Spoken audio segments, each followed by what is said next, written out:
रामचंद्र जी को जब उनके पिता दशरथ राजपाट सौंपने वाले थे, तभी उनकी दूसरी पत्नी कैकेयी को उनकी दासी मंथरा ने खूब भड़काया। मंथरा ने कहा कि राजा तो आपके बेटे भरत को बनना चाहिए।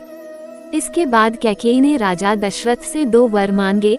पहला, भरत को गद्दी मिलनी चाहिए और दूसरा, राम को 14 वर्ष तक वन में रहना होगा।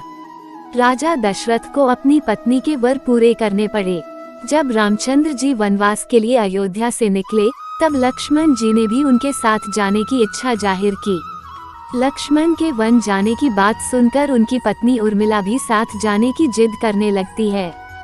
तब लक्ष्मण अपनी पत्नी उर्मिला को समझाते हैं कि वो अपने बड़े भाई और मां समान भाभी सीता की सेवा करने के लिए जा रहे हैं।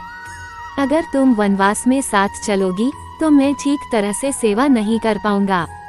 लक्ष्मण के सेवा भाव को देखकर उर्मिला साथ जाने की जिद छोड़ देती है और महल में ही रुक जाती है। वन में पहुंचकर लक्ष्मण भगवान राम और सीता के लिए एक कुटिया बनाते हैं। जब राम और सीता कुटिया में विश्राम करते थे, तब लक्ष्मण बाहर पहरेदारी करते थे। वनवास के पहले दिन जब लक्ष्मण पहरेदारी कर रहे थे, तब उनके सामने निद्रा देवी प्रकट हुई। लक्ष्मण ने निद्रा देवी से वरदान मांगा कि वह 14 साल तक निद्रा मुक्त रहना चाहते हैं। निद्रा देवी ने कहा कि तुम्हारे हिस्से की नींद किसी और को लेनी होगी।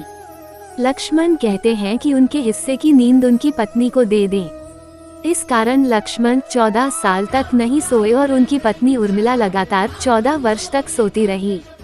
14 वर्ष बाद जब भगवान राम और माता सीता के साथ जब लक्ष्मण अयोध्या वापस आए, तब नींद की अवस्था में रामचंद्र जी के राजतिलक समारोह में उर्मिला भी उपस्थित थी।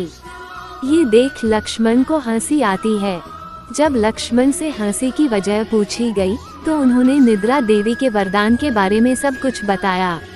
लक्ष्मण ने कहा कि जब मैं उबासी लूंगा, तब उर्मिला की नींद खुलेगी। लक्ष्मण जी की इस बात को सुनकर सभा में मौजूद सभी हंस पड़े। सभी को हंसते देख उर्मिला लज्जावश समारोह से उठकर बाहर चली जाती हैं।